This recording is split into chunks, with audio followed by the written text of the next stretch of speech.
618 local union reps say Dan Sullivan's claims in a recent Senate campaign ad are disingenuous. At a news conference, they say he did not rescue public pension funds. As Channel 2's Grace Jang reports, the news conference was organized by the Mark Begich campaign. After the financial crisis, my pension took a big hit. This political ad for Dan Sullivan is among the latest to hit Alaska airwaves. But Attorney General Dan Sullivan fought back, forcing a Wall Street firm to pay for their malpractice, returning almost $500 million into the retirement fund for Alaskans. So calling it a win, I think, is a big stretch. Tom Westcott heads up the Alaska Firefighters Union. But I think we're putting out another viewpoint, and that will let people decide. He joined representatives of 3 other statewide unions to hold a news conference. It's something that I personally get angry about. The meeting was organized by the Alaskans for Begich campaign. Oh, yeah, it may benefit Senator Begich, but Dan Sullivan is the one who's saying he took on Wall Street and won.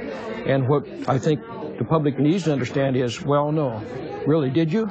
At the heart of this latest campaign battle is a lawsuit the state filed 7 years ago against Mercer, a consulting group. The state says the New York-based firm gave it bad financial advice. It was so bad, the state says, it amounted to fraud and gutted the retirement fund to the tune of $8 billion. We have since then lost our pensions.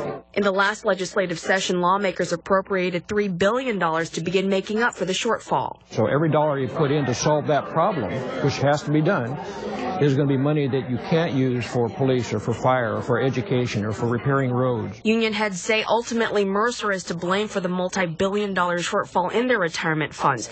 But they say Sullivan, as Attorney General, should have stood his ground and pressed the firm for a settlement larger than $500 million. They identified $2.8 billion of damages. We settled for $500 million. Lawyers took $100 million of that. Alaska got $400 million. So essentially there's $2.4 billion of damages that Mercer caused that the state of Alaska is now on the hook for. Here's what then Attorney General Sullivan said about the settlement back in June of 2010. We anticipate this complicated and this big staying in litigation and appeal and counterclaims for years.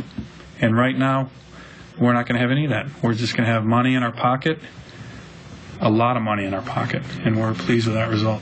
The Sullivan camp declined to speak with us on camera about this issue, but sent us this statement. We stand by our ad. Everyone agreed at the time that this was an historic settlement that held Mercer accountable while also returning desperately needed funds to Alaska's public retirement system in a timely manner.